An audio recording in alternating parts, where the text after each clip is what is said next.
जय श्री कृष्णा, राधे राधे। आज हम वैशाख महात्म्य के 23वें अध्याय का श्रवण करेंगे।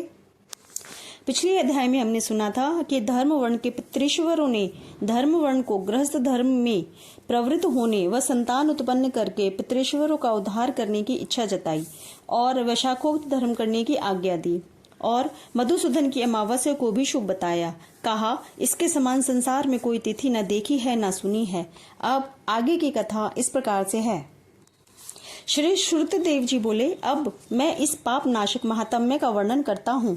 माधव मास में शुक्ल पक्ष की अक्षय तृतीया के दिन जो सूर्योदय में प्रातः काल स्नान करते हैं, वे संपूर्ण पापों से छूटकर विष्णु लोक को जाते हैं। जो देवता पितृश्वर और ऋषियों के निमित्त तर्पण करे, उसने संपूर्ण वेदादि शास्त्र पढ़ लिए, सब यज्ञ कर लिए और 100 श्राद्ध कर लिए। जो मधुसूदन भगवान का पूजन कर अक्षय तृतीया के दिन कथा सुनते हैं, वे मुक्ति पाते हैं। जो मधुसूदन भगवान की प्रसन्नता के लिए दान करते हैं, वे मधुसूदन भगवान की आज्ञा से अक्षय फल देने वाले होते हैं। यह तिथि देवता, ऋषि और पितृश्वरों की है।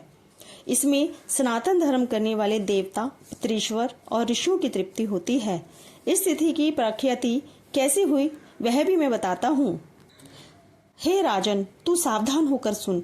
प्राचीन समय में राजा बलि के संग इंद्र का युद्ध हुआ और देवता और दैत्यों का भी आपस में द्वंद्व युद्ध हुआ।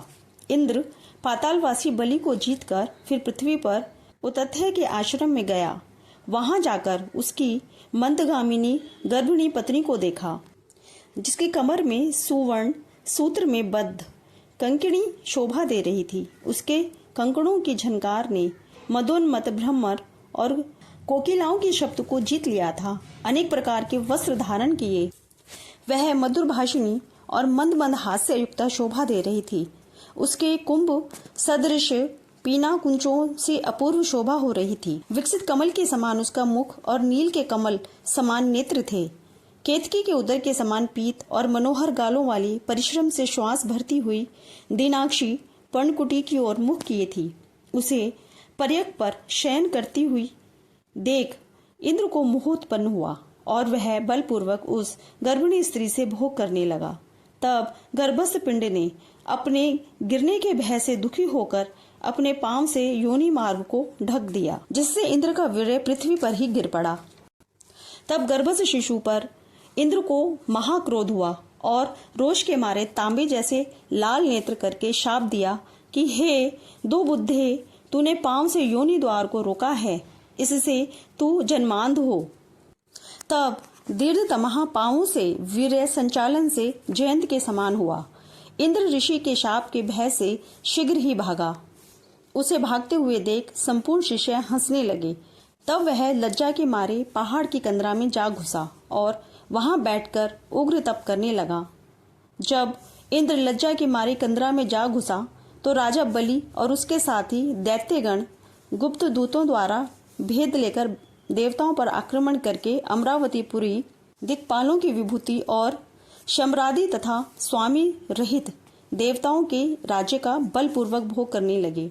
तो अग्नि आदि सब देवता अपने रक्षक को न देख बृहस्पति के पास जा इंद्र का वृतांत पूछने लगे कि हमारा स्वामी कहाँ है। स्वामी के बिना हमारे राज्य पर दैत्यों ने आक्रमण किया है। हे विभो, बहुत दिन बीत गए हैं, इंद्र क्यों नहीं आते हैं? हे महाराज, हमें बताओ, जहाँ इंद्र हो हम वहीं जाकर प्रार्थना करें। इस प्रकार जब देवताओं ने पूछा तब बृहस्पति बोले, रसातल में बलि को जीतकर इंद्र उतथ्य के आश्रम में गया और वहां जा उतथ्य की स्त्री से बलपूर्वक संभोग किया। इस पर उसके शिष्यों ने बड़ी निंदा की। इससे लज्जा के मारे वह स्वर्ग में नहीं आया और पर्वत की गुफा में घुस गया। वहीं पर शची सहित निवास करता है और अपने किए हुए कर्म पर चिंता कर रहा है। बृहस्पति के ऐसे वाक्यों को सुनकर अग्नि आदि सब देवता इंद्र को ढूंढने और प्रार्थना करने के लिए मेरु पर्वत की कंदरा में पहुंचे।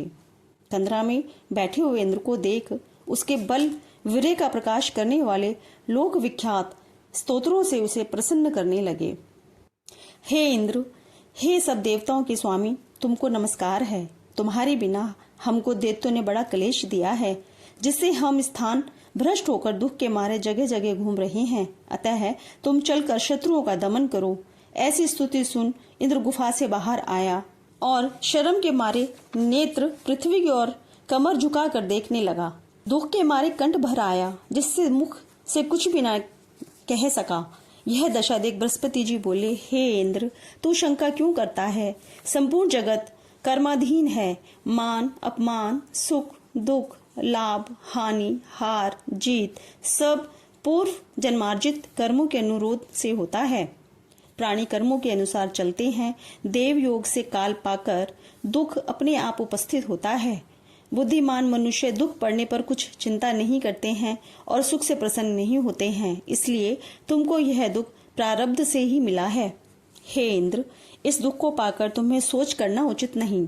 गुरु की बात सुन इंद्र ने कहा, हे मानद, पर स्त्री गमन के दोष से मेरा बल, वीर्य, यश, मंत्र शक्ति, शास्त्र शक्ति, विद्या शक्ति सब नष्ट हो गई। इन सबको खोकर मैं यहाँ गुप्त निवास कर रहा हूँ। इंद्र की यह बात सुनकर बृहस्पति सहित सब आपस में उसको फिर बल देने का विचार करने लगे। तब बृहस्पति जी कहने लगे कि मधुसूदन भगवान के प्रिय वैशाख मास में सभी तिथियां बड़ी पुण्य रूप हैं। इसमें शुक्ल पक्ष की तृतीया अक्षय तृतीया है।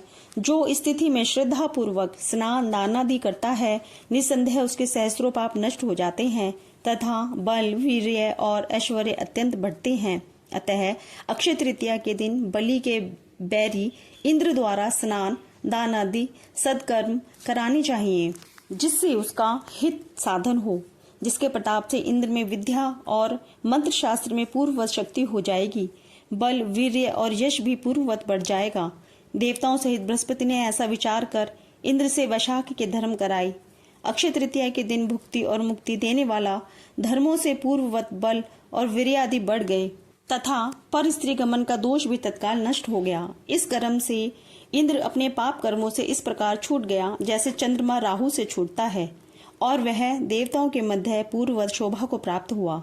इंद्र ने देवताओं को संग ले असुरों को जीत अक्षय तृतीया के महात्म्य से सब वैभवों से मुक्त हो अमरावतीपुरी में प्रवेश किया। आगे शंख तुर्य आदि बाजे बजने लगे। फिर इंद्र की आज्ञा से सब देवता अपने अपने घर गए और पूर्ववत यज्ञ आदि में अपना अपना भाग लेने लगे। पितृश्वर पूर्ववत पिंड भाग प्राप्त करने लगे। राक्षसों के हार जाने पर मुनि स्वाध्याय में तुष्ट हुए। तभी से संसार में यह अक्षय तृतीया प्रख्यात है। यह देवता, ऋषि, पितृगण सबको संतोष देने वाली है। अतः यह सब कर्मों को काटने वाली सबसे पुण्यतम है। यह अक्षय तृतीया मनुष्यों को भक्ति और मुक्ति देने वाली है। इस प्रकार से वैशाख महात्म्य का 23वां अध्याय समाप्त होता है। जय श्री कृष्णा। राधे राधे।